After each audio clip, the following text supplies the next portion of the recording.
18 horas. Notícias de Manaus, Amazonas, Brasil e do mundo. Agora na Mix. Legal, 6 horas 2 minutos em Manaus, 18 horas no ar, chegando mais uma vez para você aqui em 100,7. Vamos juntos até às 7 com os destaques do dia. Ele, Kennedson Paz. Alô, Kennedson. Muito boa noite, Carlão. Boa noite a todos vocês acompanhando aqui o nosso Mix News. Na realidade, nosso 18 horas da Mix, né, Carlão? Sim. Mix. E é claro, contando sempre com a sua participação aqui no 18 horas. Ouvinte, acione aí o nosso WhatsApp, fique à vontade. É o 994887592. Anote aí, participe conosco do 18 horas. Nós queremos saber a sua opinião, o que você pensa sobre os assuntos que rolam aqui no 18 horas da Mix. Então, manda sua opinião pra gente, aquela foto, um vídeo, manda também ali o seu comentário, o que você tá achando dos assuntos. Manda esse alô pra gente aqui do 18 horas. 994887592. Mix. Passando 18 horas com os destaques de hoje, hein? Polícia Federal e CNJ fazem buscas em gabinetes de magistrados do Amazonas suspeitos de fraude de 150 milhões de reais na Eletrobras. Vem aí a biografia inédita de Amazonino Mendes, o político mais vitorioso do Amazonas. Cetan abre mais de 7 mil vagas com cursos inéditos para Manaus. Saiba como se inscrever. 2 toneladas de drogas são apreendidas no interior do Amazonas. Traficantes trocam tiros com a polícia. Nos pênaltis, Manaus bate Parintins e classifica-se para a final do primeiro turno do Barezão. Isso e muito mais agora no 18 horas. 6 horas e 4 minutos, confira aí, hein? Os destaques de hoje, 18 horas do ar, hoje 24 de fevereiro de 2025, hoje uma segunda-feira, começando mais uma semana. Você no melhor Mix do Brasil. 18 horas. É só em dia agitado hoje, né? No Tribunal de Justiça do Amazonas. Uma manhã bastante movimentada por lá. Servidores do Conselho Nacional de Justiça e da Polícia Federal estiveram na sede do tribunal aqui em Manaus, aqui na capital, para cumprir uma determinação do Corregedor Nacional de Justiça, que é o ministro Mauro Campbell. O motivo é a coleta de dados do gabinete do desembargador Elci Simões de Oliveira, que foi afastado do cargo pelo CNJ. Exatamente, Carlão, e não foi só isso, não foi só ele. O juiz Jean Carlos Pimentel dos Santos, também presidente Figueiredo, ele também foi afastado e teve o seu gabinete inspecionado.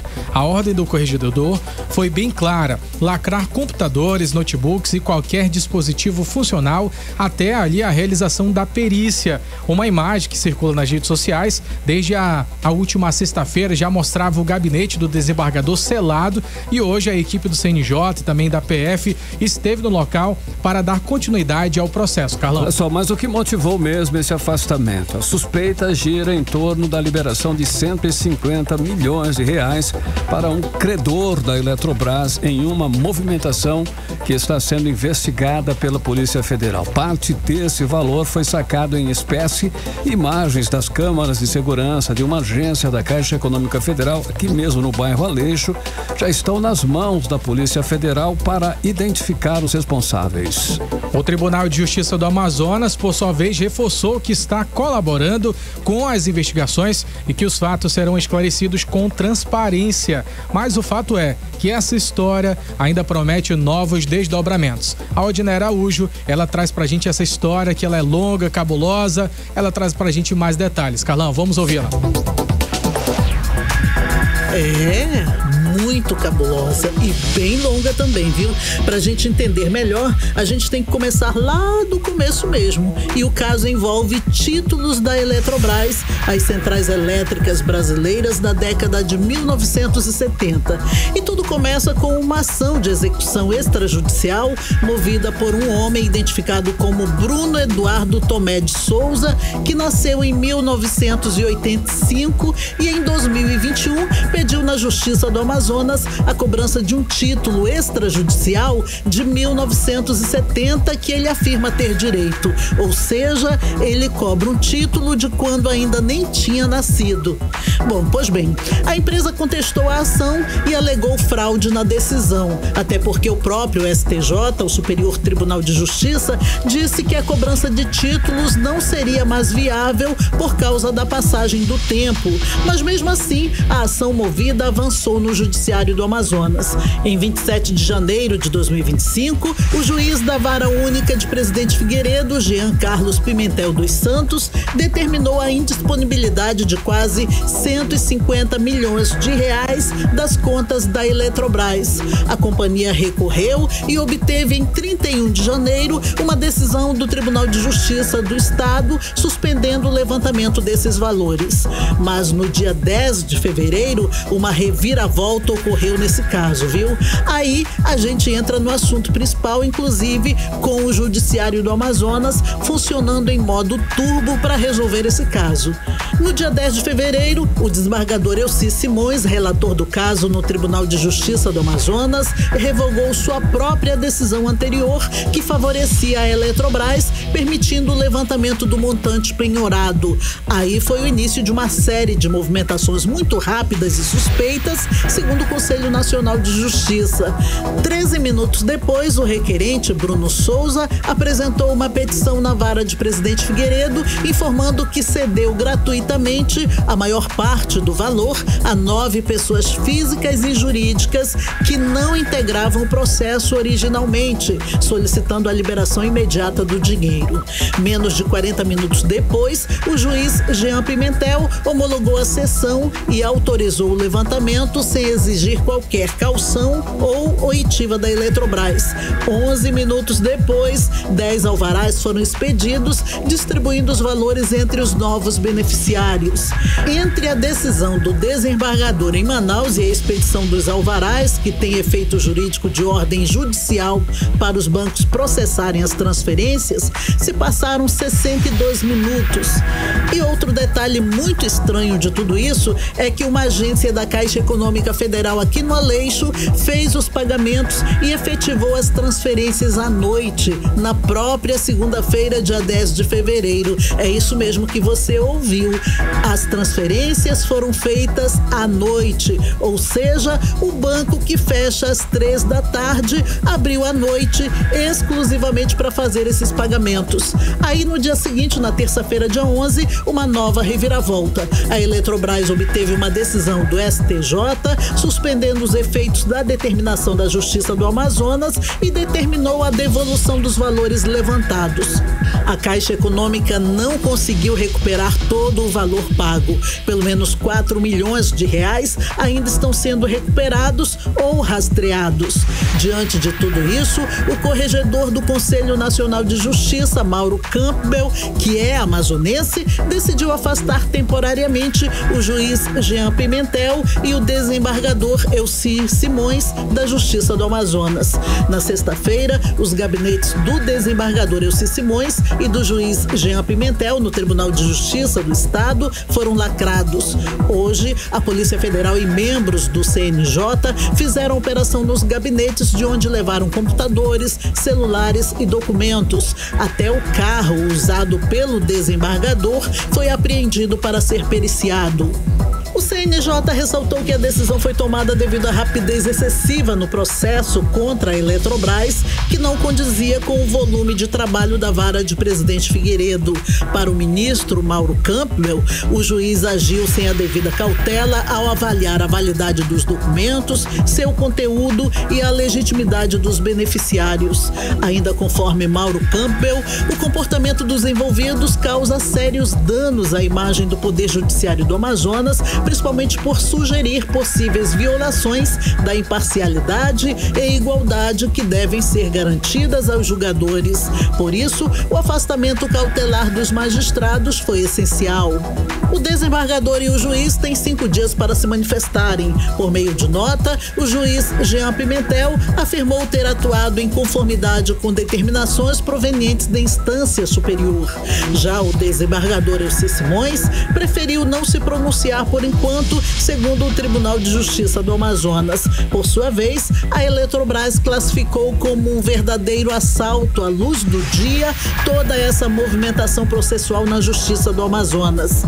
E em nota assinada pelo presidente do Tribunal de Justiça do Amazonas, o desembargador Gilmar Fernandes, ele informou que em relação ao afastamento dos 2 magistrados por decisão da Corregedoria Nacional de Justiça, que o momento exige cautela e serenidade, permitindo que as investigações sigam em seu curso com a devida observação ao contraditório e à ampla defesa.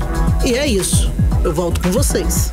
Você está ouvindo 18 horas. Realmente não tem nada a ver, realmente banco abrindo à noite não tem, né?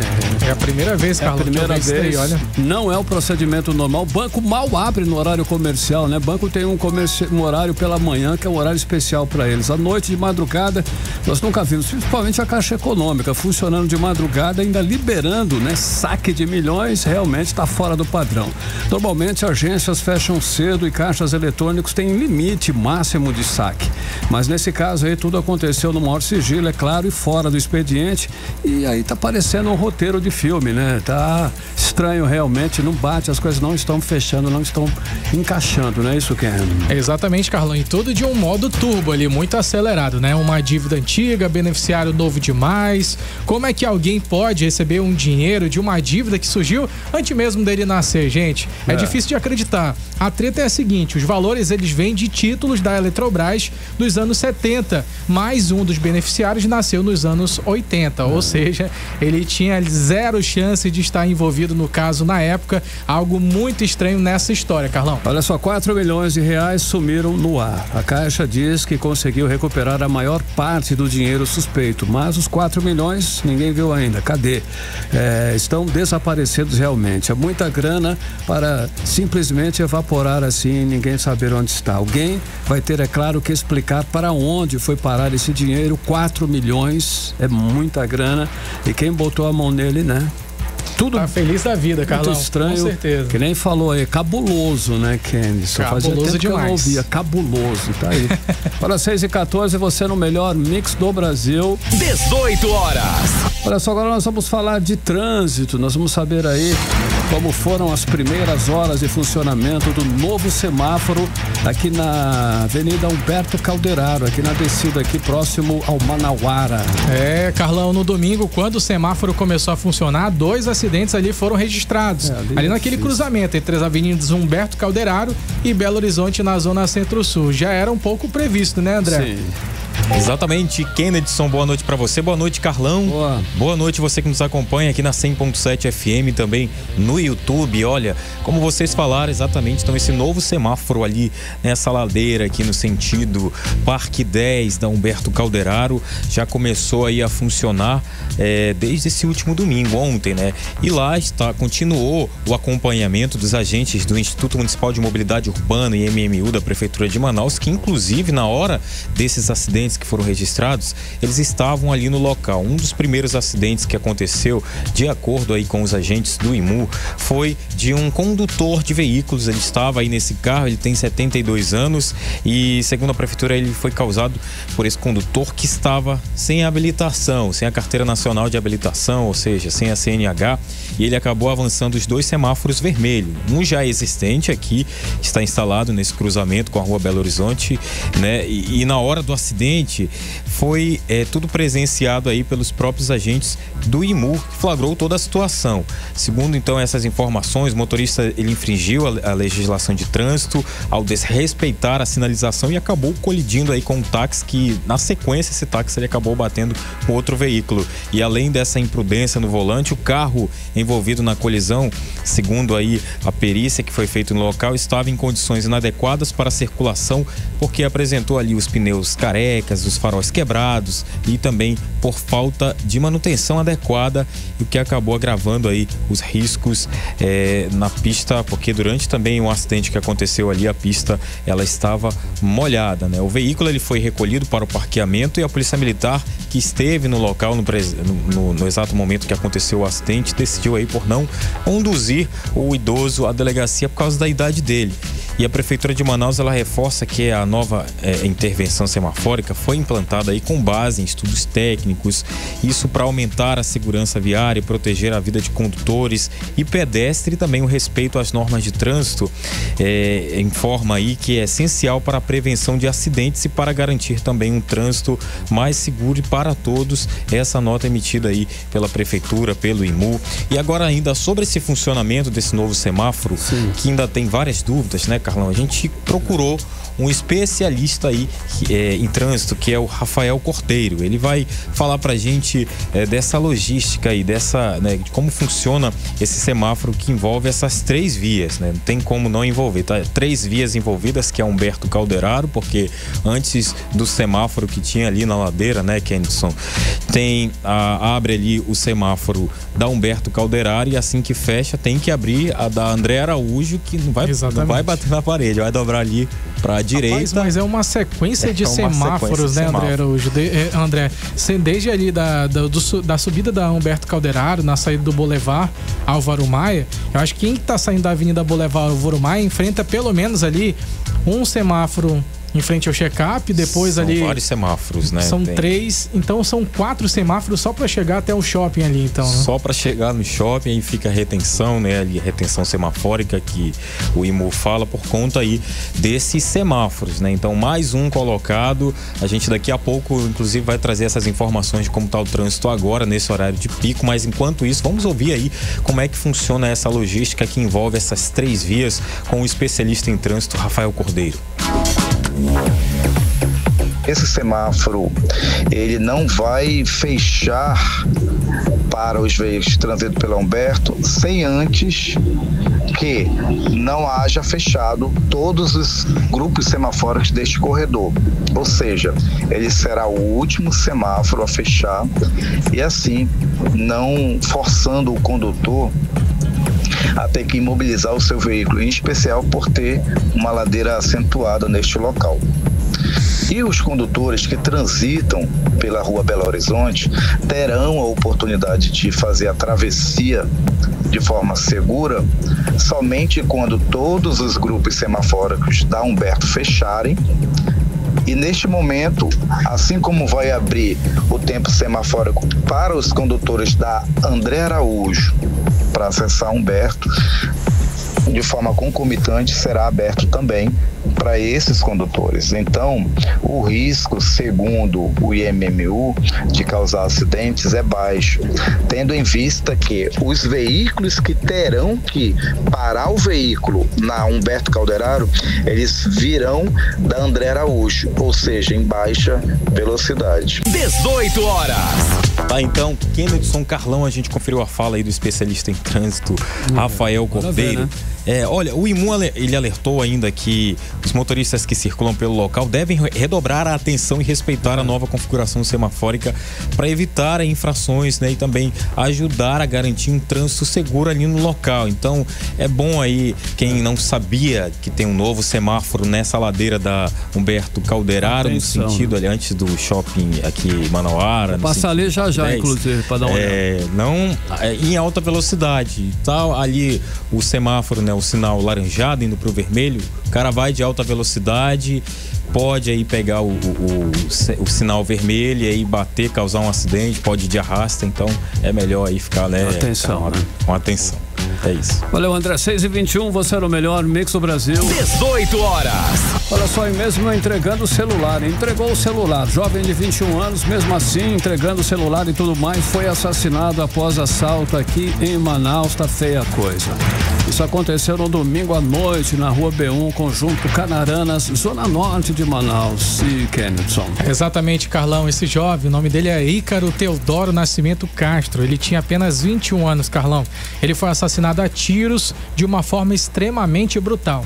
A repórter Vanessa Lima tem mais informações pra gente sobre esse caso. Boa noite, Vanessa. A polícia trabalha com a hipótese de latrocínio, que é ali o assalto seguido ali de morte. É isso mesmo? Fala pra gente, Vanessa.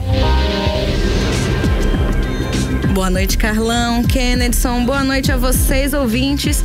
E sim, Kennedson, a polícia está trabalhando na hipótese de mais um caso violento de latrocínio em Manaus. Desta vez, a vítima foi Ícaro, um jovem de apenas 21 anos. Ele e a namorada caminhavam pela rua a caminho da casa da cunhada dele no Conjunto Canaranas, quando foram surpreendidos por 2 suspeitos em uma motocicleta. E assim que os suspeitos anunciaram o assalto, a namorada de Ícaro entregou facilmente o celular. O casal ainda chegou a levantar as mãos em sinal de rendição, mas isso não conteve a atitude covarde de um dos criminosos, que atirou contra a vítima.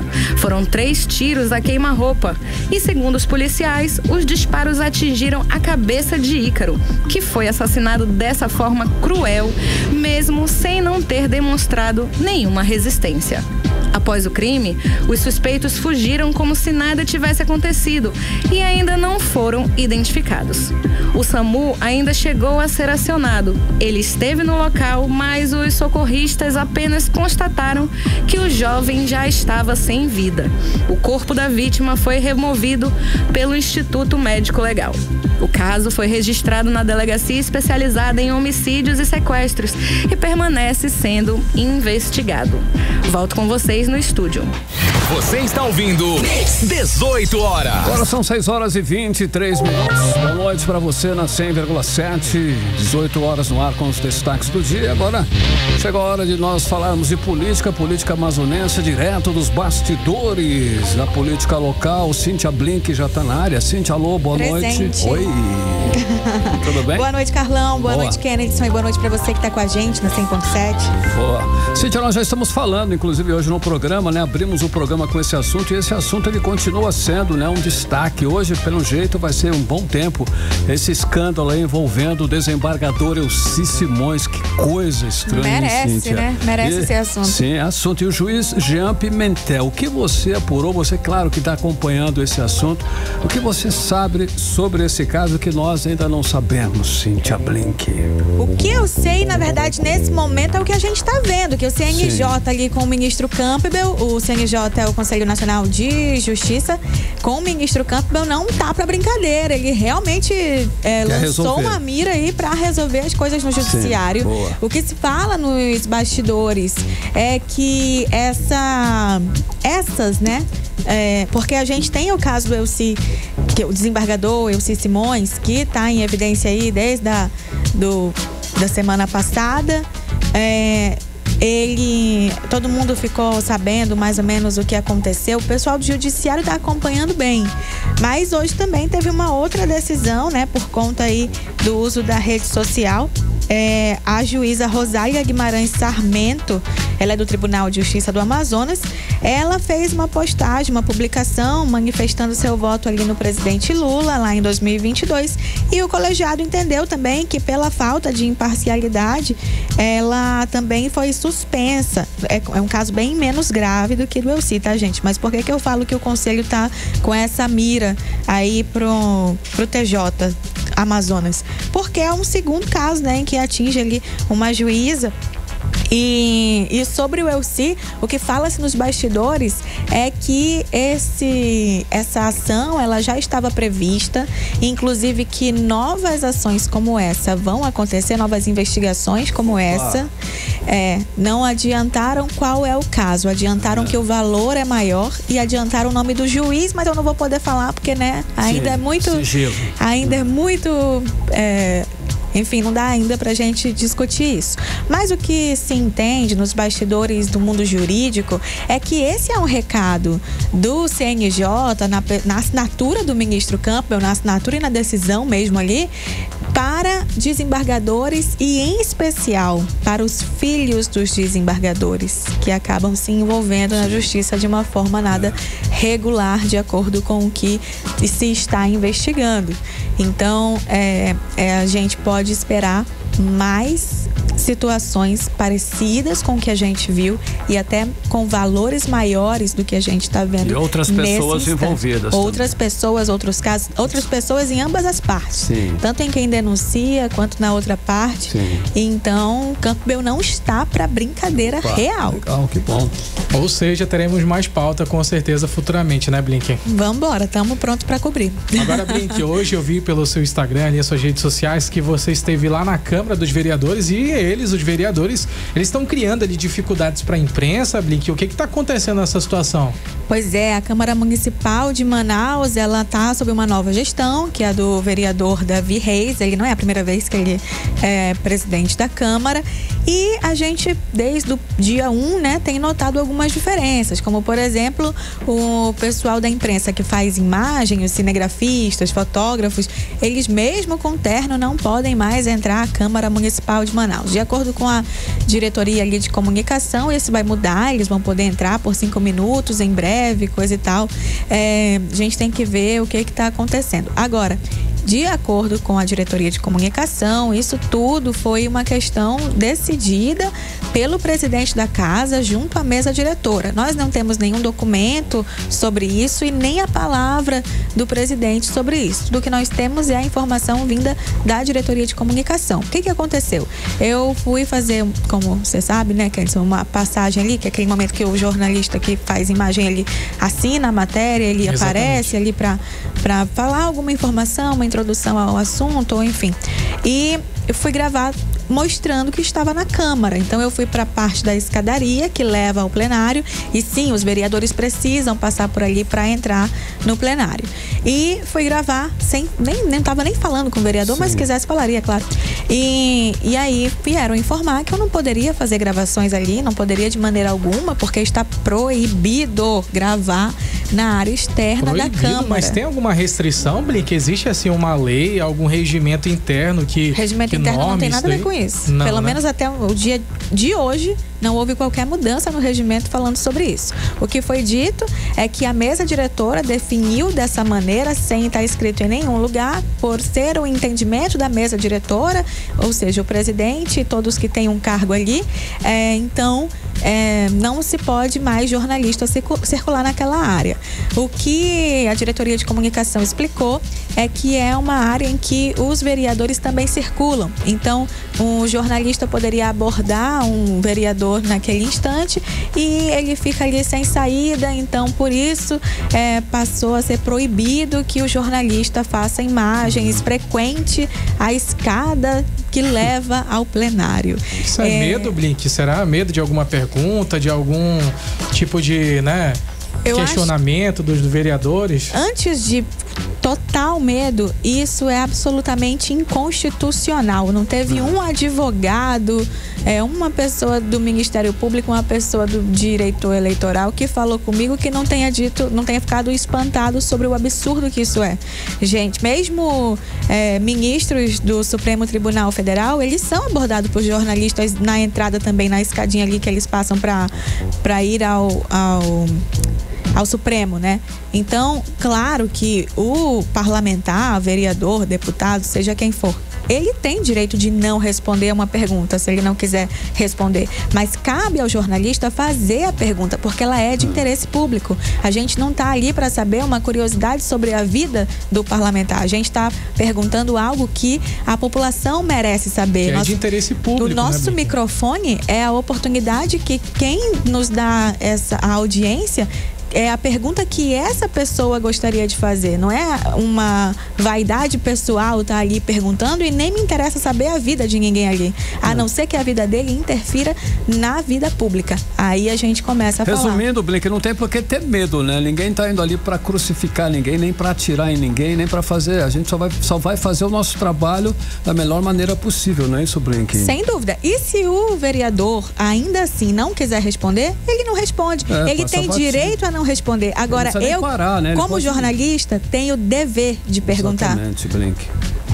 É isso. Se puder nem perguntar, fica difícil fazer nosso trabalho, né? Exatamente. Olha só, hoje eu vi nas redes sociais e inclusive alguns sites de notícias já anunciando aí que a biografia de Amazonino Mendes já está quase pronta. E eu acho que você deve estar sabendo alguma coisa já dessa biografia. A gente pode esperar revelações, né, desse que foi o maior, o mais vitorioso, o mais expressivo político do Amazonas, Amazonino Mendes, Cíntia Blink. Jornalista Paulo Castro nos deu essa novidade, né? Nos brindou com essa novidade de que teremos aí uma biografia que é autorizada pela família.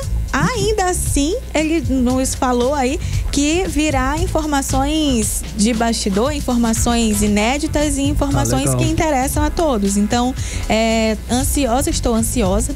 Boa Já também. soube que o jornalista recebeu informação de muita gente, que claro, né, na biografia de Amazonino Mendes, a gente fala de Amazonino Mendes, obviamente, mas a gente está falando do Amazonas Muita inteiro, gente. da cidade, de outras pessoas que Amazonino colocou em destaque e até desafetos mesmo, tudo isso interessa para o biógrafo, né? Então, assim que essa notícia virou informação para todos nós, o jornalista Paulo Castro já recebeu ligações de inúmeros políticos que têm história para contar. Então, agora é o primeiro passo disso, né? Primeiro passo desse projeto que promete muito e desde já ansiosíssima para a leitura desse livro. Quem é o biógrafo? Paulo Castro, nosso jornalista aqui. Ele que está conduzindo o projeto, então. Exatamente. E vai dar trabalho, viu? Porque contar toda essa obra aqui, ele vai ter que viajar, ele vai ter que conversar com muita gente, ele vai ter que contar tudo o que Amazonino colocou à mão. Então a gente tem história para contar. Beleza, é isso? É isso, eu volto com mais informação para você amanhã. Valeu, estamos aguardando. 6h33, você no melhor mix do Brasil. 18 horas. Olha só, agora nós vamos conferir a previsão do tempo e temperatura para amanhã. Amanhã que é terça-feira. Tempo e temperatura aqui na capital com Vanessa Lima. Previsão do tempo. Nesta segunda-feira, tivemos um dia de sol, com algumas nuvens espalhadas pelo céu. Mas não se esqueçam do guarda-chuva, porque pode haver chuva passageira à noite em alguns pontos da cidade. E para amanhã, 25 de fevereiro, terça-feira, a previsão é de dia de céu nublado, com possibilidade de chuva leve, que pode se estender até a noite. A temperatura para esta terça varia entre mínima de 25 e máxima de 29 graus. A umidade relativa do ar fica entre 75% e 96%. 18 horas. Olha só, o Rio Negro subiu mais 12 centímetros de ontem para hoje, elevando o nível das águas no porto de Manaus para 23 metros e 45 centímetros acima do nível do mar. Só este mês, o rio já subiu 1 metro e 24 centímetros. E a seca dos rios Amazonas afetou diretamente 862 mil pessoas entre 2023 e 2024, segundo dados divulgados pela InfoAmazônia nesta segunda-feira. Um dos impactos mais preocupantes foi na educação, com mais de 7 mil alunos das comunidades ribeirinhas prejudicados. Olha só, com o nível dos rios muito baixo, o transporte escolar por embarcações se torna inviável e muitos estudantes precisam enfrentar caminhadas longas que não é fácil e ainda barrancos íngremes para chegarem às escolas. Que situação! E diante desse cenário, especialistas apontam que a adesão do Estado ao Plano Nacional de Logística até o ano de 2035 pode ser sim uma alternativa para melhorar essa situação, para melhorar o transporte e reduzir os impactos da estiagem. O problema, Carlão, é que segundo o Ministério dos Transportes, até o início deste ano, o Amazonas ainda não enviou nenhuma proposta para inclusão no plano, que prevê investimentos de mais de R$1 trilhão para modernizar a infraestrutura de transportes no Brasil, Carlão. Olha só, esses aí são os nossos governantes, nunca fazem nada para prevenir os impactos dos problemas. Então tá aí esse problemão para ser resolvido urgente. 6h35, você no melhor mix do Brasil. 18 horas. E agora nós vamos conferir, hein? Atenção, você que está circulando por Manaus, você que está dirigindo, você que está no trânsito. André Meirelles trazendo aí alguns detalhes das principais vias de Manaus. Trânsito. Olha as câmeras de monitoramento monitoramento do Centro de Cooperação da cidade mostra 4 pontos em Manaus. Na Zona Oeste, temos aí a Avenida do Turismo, próximo ao cemitério Parque Tarumã.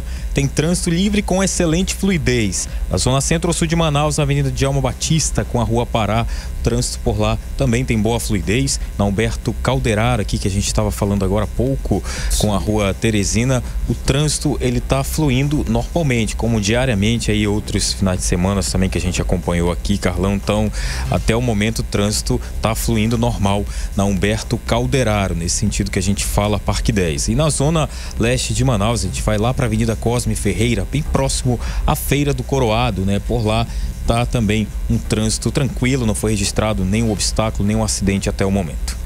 Agora 6h36, você no melhor mix do Brasil. Mix. Olha só, embalsa colide em Porto e destrói a estrutura em Borba, interior aqui do Amazonas. Isso aconteceu na tarde desse domingo, causando graves danos à estrutura metálica que liga a orla aos barcos. Exatamente, Carlão. O impacto foi tão forte que a plataforma de embarque foi arrastada e se desprendeu da orla, ficando à deriva no Rio Madeira. O momento do acidente foi registrado em um vídeo por pessoas que estavam ali no local. Felizmente, ninguém ficou ferido. Para você que acompanha a gente no YouTube, vai ver agora as imagens, gente. As imagens gravadas por uma testemunha, onde dá para ver o quanto impressionante essas imagens elas são. Lá na hora, o Rio Madeira ele estava bastante agitado, gente. A correnteza estava bastante forte, empurrando a embarcação. Dá pra gente ver exatamente agora, para você que acompanha no YouTube, o momento em que a embarcação ela colide com a estrutura metálica ali que faz parte do porto do Rio Madeira, e com isso a estrutura se desprende dali da parte mais fixa desse porto. E essa ponte, para você que acompanha no YouTube, essa ponte é aquela que dá acesso para as embarcações que ficam na parte de baixo, ou seja, as pessoas passam por ali.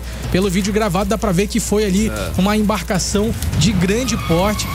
Por um outro vídeo também que foi divulgado, é possível visualizar que o comandante da embarcação, ele tentou ainda fazer a manobragem dessa embarcação, só que como ela estava carregada com soja bastante pesada, em velocidade baixa, o condutor ali, o comandante da embarcação, não conseguiu fazer o desvio e acabou batendo ali, resultando nesse grande prejuízo. O comandante alegou simplesmente isso daí: olha, tava com muita bagagem, tava com uma carga muito alta aqui de soja na embarcação, tentei forçar o motor para desviar do porto de Borba, no entanto não foi possível e acabei resultando nesse prejuízo. A gente vai ouvir agora o prefeito lá de Borba, Raimundo Santana, ele que traz mais detalhes pra gente sobre essa situação. Vamos ouvi-lo.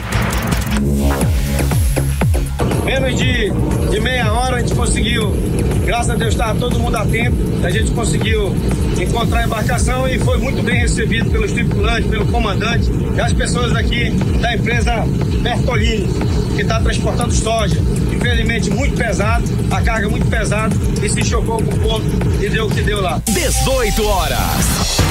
Agora, a situação, ela aconteceu da forma como o comandante mencionou, mas não dá para ficar dessa forma, né? Porque esse não é o primeiro acidente que acontece aqui em nosso estado do Amazonas. Segundo a Polícia Civil, um boletim de ocorrência foi registrado para investigar os fatos e toda a documentação que foi levantada ali pela polícia, ela será encaminhada à Capitania dos Portos, que deve fazer as investigações. A gente vai ouvir agora o delegado Jorge Arcanjo, ele que é titular da Delegacia Interativa de Polícia lá do município de Borba, que traz pra gente esses detalhes. Vamos ouvi-lo. A partir de agora, instauraremos um procedimento preliminar, já coletamos todos os dados, para poder subsidiar o possível e provável procedimento instaurado lá na Capitania dos Portos. Enviaremos e será tudo sancionado. 18 horas. A Prefeitura de Borba ressaltou, ele destacou que a estrutura portuária ela é de responsabilidade do Departamento Nacional de Infraestrutura de Transportes, o DENIT, e o DENIT assim também comunicou que o porto está fechado e que equipes do órgão estão avaliando ali os prejuízos. Além disso, também disse que técnicos ali estão adequados, estão equipados para poder fazer a manutenção, os reparos necessários nessa instalação. Agora, Agora, esse incidente, como eu já mencionei anteriormente, ele destaca a importância de medidas mais rígidas de segurança na navegação fluvial, especialmente em áreas com infraestruturas críticas, com portos ali para evitar acidentes que possam comprometer não apenas a logística, mas também a segurança das comunidades ribeirinhas. Apesar desse incidente não ter tido nenhuma vítima ali ser registrado, né? Não foi registrado nada disso, poderia ter terminado facilmente em uma tragédia, Carlão. A gente está falando de um porto onde várias pessoas caminham regularmente, acessam embarcações e circulam por várias regiões ali do município. Você vê pelas imagens que realmente é assustador, né? Foi um acidente realmente perigoso, né? Exatamente, Carlão. E a gente lembra de um caso recente agora, em janeiro deste ano, ali na comunidade Urumatuba, em Manicoré, onde a jovem Thalita Ferreira Lago, de 22 anos, e os 3 filhos delas, com idades entre 1 a 4 anos, acabaram morrendo depois que uma balsa também enorme, também carregada com soja, acabou batendo, atropelando ali o flutuante em que eles estavam. Infelizmente, essas vítimas acabaram falecendo e apenas o corpo dessa mulher, Carlão, foi encontrado. Dos filhos nunca foi encontrado devido à gravidade dessa situação. E por isso, fiscalizações mais intensas, elas são exigidas, são necessárias, e a população cobra das autoridades respostas também sobre esse caso, Carlão. Legal, agora 6h42, você no melhor Mix do Brasil, conferindo os destaques de hoje, os destaques desta segunda-feira em mais uma edição do 18 horas. 18 horas.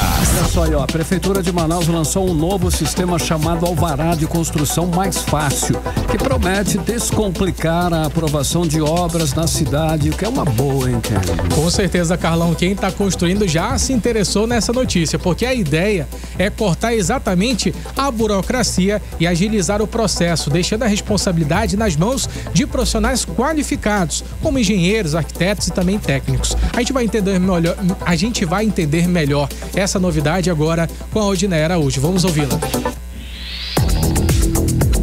O alvará é digital, rápido e pode ser emitido em até 2 horas. Ele vale para obras pequenas, como casas, prédios de até 750 metros quadrados e com no máximo 4 andares. A ideia é agilizar o processo, que hoje leva cerca de 23 dias. Segundo o prefeito de Manaus, Davi Almeida, 52% dos pedidos de licença no município devem ser beneficiados com o alvará mais fácil. Com até 23 dias de obras para serem licenciadas, nós batemos todos os recordes de liberação de alvará de construção. Por exemplo, foram 4.500.000 metros quadrados. Agora vai sair de 23 dias, até 23 dias, para 2 horas.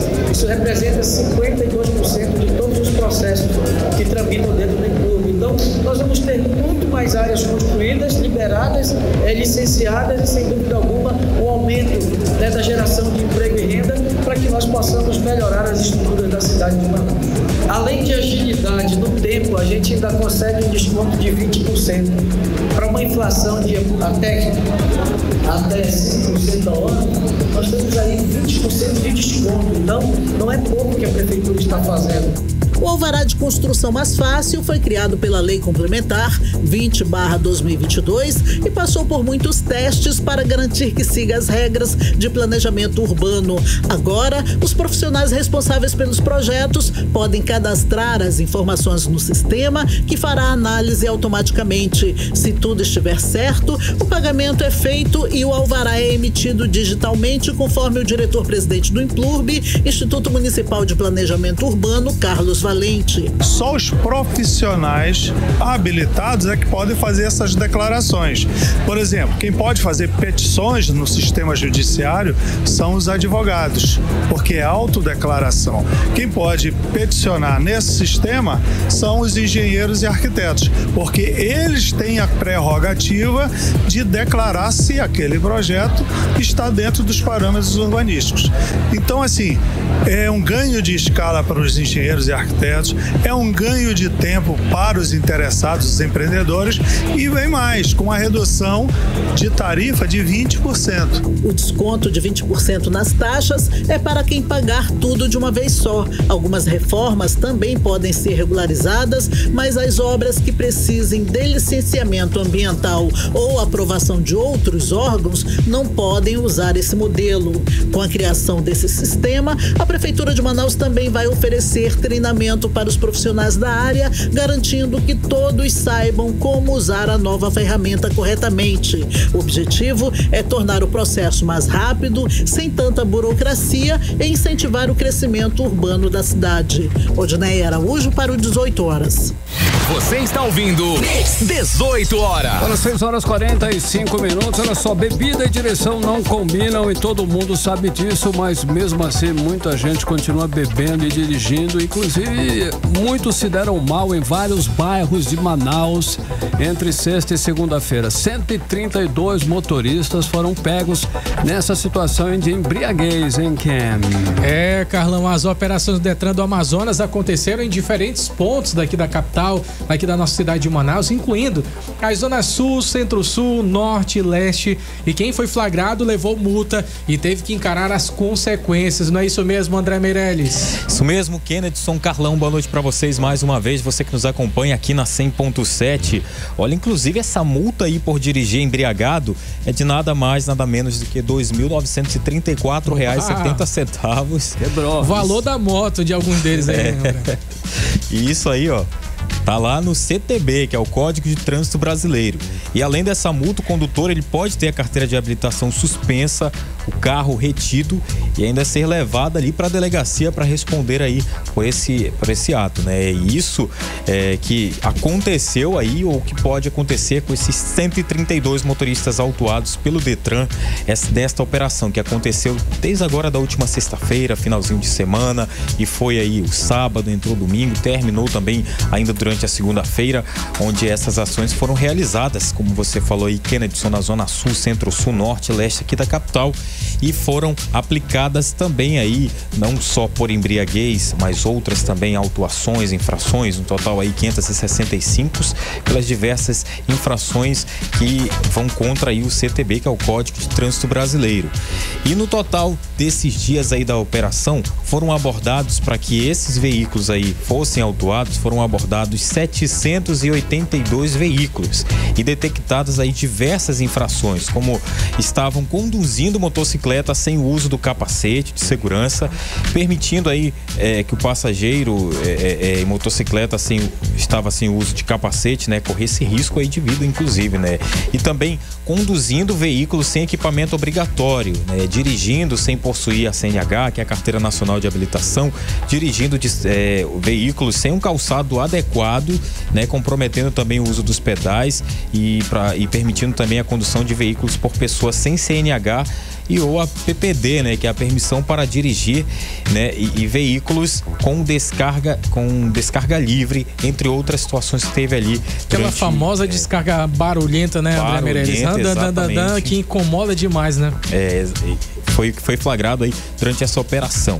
E também a gente vai acompanhar agora a fala do diretor-presidente do Detran aqui no Amazonas, Davi Fernandes, que ele vai falar e vai dar umas orientações de como você deve curtir esse carnaval. Foi feito aí porque o carnaval agora na sexta, no sábado, teve muitos bloquinhos, muitas, né, bandas, muitas festas aqui na capital amazonense e as pessoas saem para beber, mas nem sempre quem vai sair para festa vai consumir bebidas alcoólicas, mas sempre aí tem as pessoas que saem para as festas e consomem bebidas alcoólicas. Então já tem aí aquela fala, né, se beber, não dirija, né? Então ele fala aí sobre não dirigir alcoolizado, porque se o condutor cometer essa mesma infração mais de uma vez, né, até um ano, o valor dessa multa aí ele vai dobrar e vai passar a ser R$ 5.869,40, que aí não é o que você quer, né? Já se esse 132 já foi autuado dessa forma para pagar aí quase R$3.000 de multa,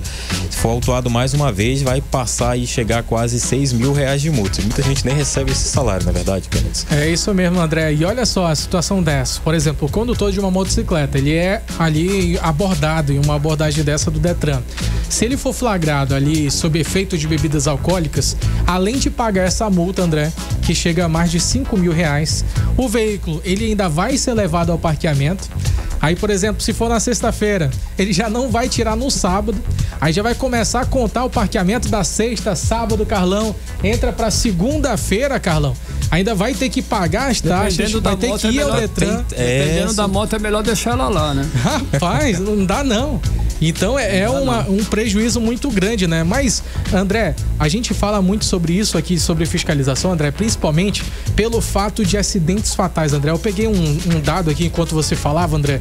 Em 2024, por exemplo, foram registrados mais de 150 mortes de motociclistas no trânsito aqui de Manaus, que foi um aumento de mais de 30%. Então, essas blitz, essas operações, André, são para reduzir esse número que é grande, né, André? São essenciais, exatamente.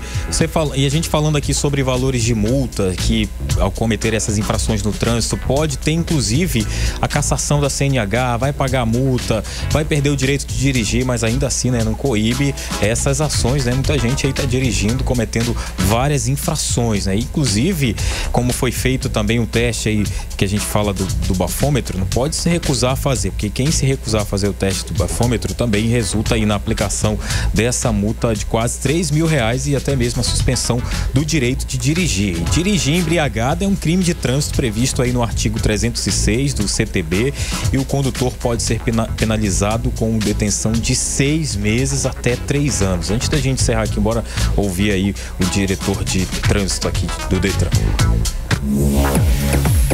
Pedimos a contribuição, a colaboração dos condutores, que os motociclistas usem capacete, que as pessoas não peguem no celular enquanto estiverem conduzindo o veículo. Quem for beber, não dirija, use o cinto de segurança, o motociclista use o capacete para que a gente possa fazer um trânsito mais seguro. 18 horas.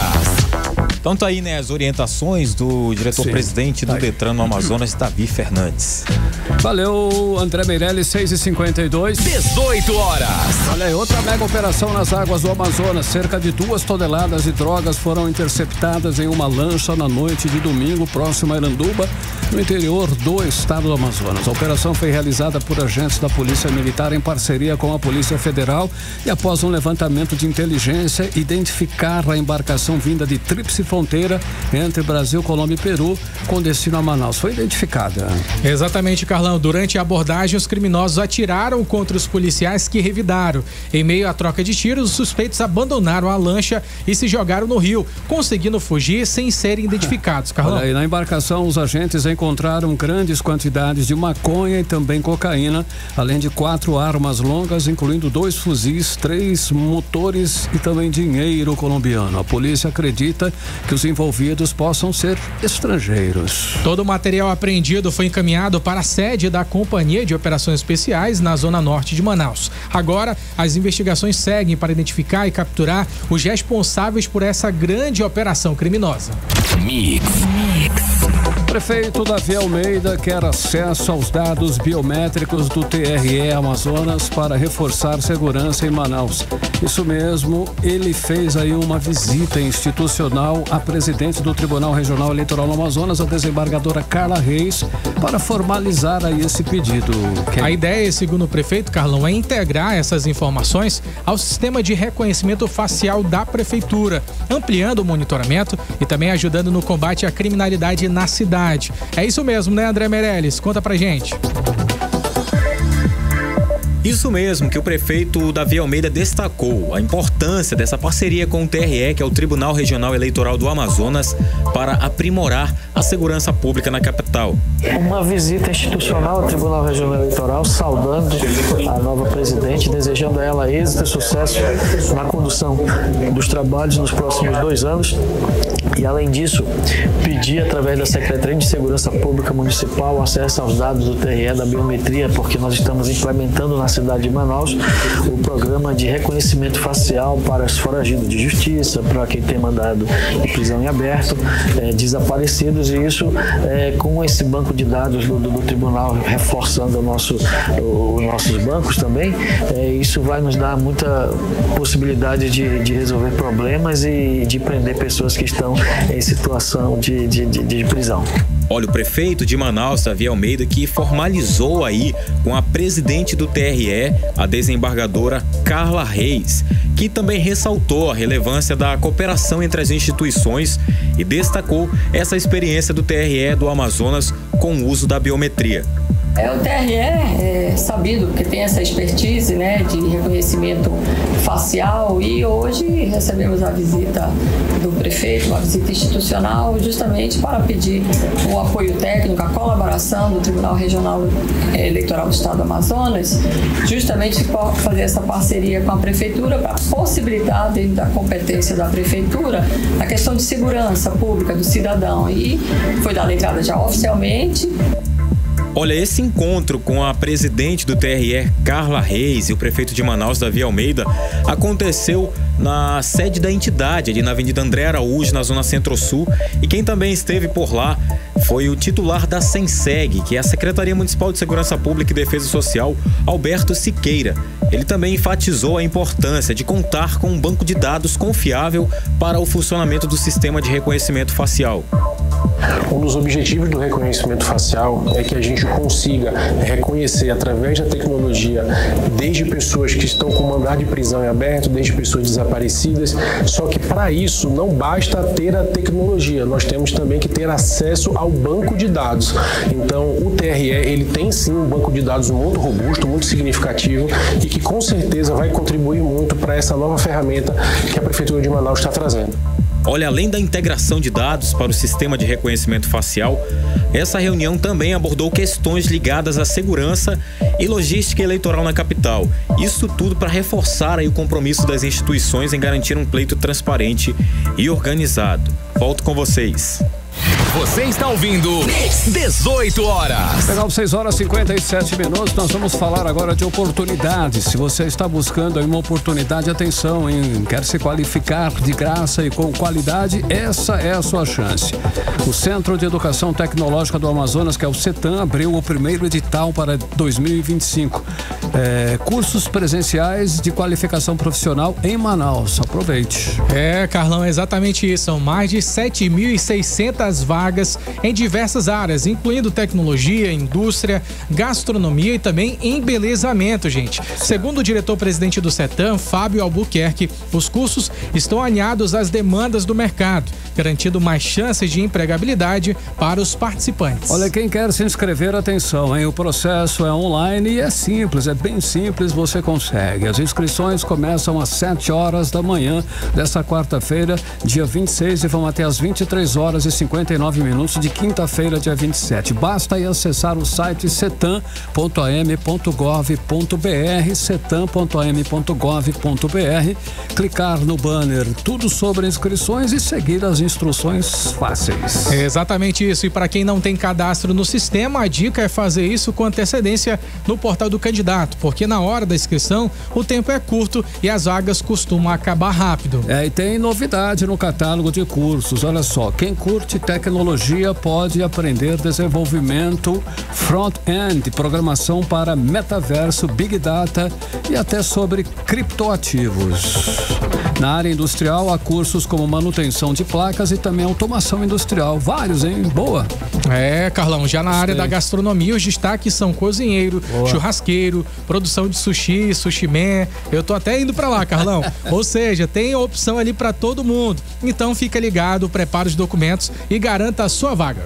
Agora são 6 horas e 58 minutos. Você no melhor Mix do Brasil. 18 horas.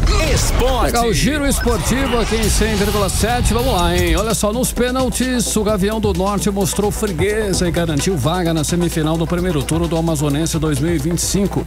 Em um jogo eletrizante na Arena da Amazônia, Manaus Futebol Clube e Parintins Futebol Clube travaram um duelo de tirar o fôlego, jogaço. No tempo normal, 2-2 no placar. Mas foi na marca ali na marca Cal ali de Manaus que mostrou ali que tem a camisa e também os nervos de aço. Olha só, Carlão, com 6-5 nas penalidades, o Gavião voou mais alto e ele carimbou a vaga na decisão. O Renanzinho, o Miliano, o Silvano, o Eric, o Joel, o Vitor botaram ali a bola lá na rede, enquanto o Elivelton, lá do Parintins, parou na pressão e acabou sendo ali o vilão da noite, Carlão. Agora o Manaus Futebol Clube segue firme na briga pelo título. Valeu, Manaus. E nós temos mudança no comando da Onça Pintada. O Amazonas Futebol Clube anunciou anunciou nesse domingo que Aderbal Lana não será mais o técnico da equipe. Mudou, assumindo agora o cargo de coordenador técnico do clube. Em seu curto período de comando, Lana somou 4 vitórias, 2 empates e apenas uma derrota em 7 jogos. E para dar sequência à temporada, o clube aurinegro confirmou a chegada do treinador Eduardo Barros, ex-auxiliar de Fernando Diniz no Cruzeiro, com 39 anos. Barros tem passagem por Atlético Paranaense, Coritiba e Oeste. Ele já iniciou os trabalhos com o elenco ao lado do auxiliar Gustavo Almeida. A estreia da nova comissão técnica será de cara em um jogo decisivo, a semifinal do primeiro turno do Campeonato Amazonense, daqui a pouquinho, inclusive, às 20h30, contra o Manauara, na Arena da Amazônia. É claro que será aí um jogão de bola. 18 horas. E seguimos agora direto para o editorial 18 horas. Editorial 18 horas. A criação do mosaico de áreas protegidas do Baixo Rio Madeira é importante avanço na infraestrutura de proteção ambiental exigida para a recuperação da BR-319. A medida, assinada pela ministra do Meio Ambiente, Marina Silva, abrange 2,4 milhões de hectares no Amazonas, exatamente na área de influência da rodovia. Essa decisão representa um marco para a conservação da Amazônia, ampliando a proteção ambiental e promovendo um ordenamento territorial mais estruturado na região. Além disso, atende a uma das exigências mais a liberação das obras no trecho do meio da BR-319, que segue como um desafio logístico e ambiental. Mais do que um passo burocrático, a portaria é um sinal, sim, concreto de que é possível conciliar a proteção da floresta com a tão esperada recuperação da estrada. Vale lembrar que a revitalização da BR-319 é uma reivindicação histórica do povo amazonense, constantemente prometida e repetidamente adiada. Será que desta vez o caminho será finalmente aberto? 18 horas. Agora 7:02. Boa noite, Ken. Até amanhã, né? Muito boa noite, Carlão. Até amanhã. Você ouviu 18 horas. As notícias do Brasil e do mundo. De volta amanhã.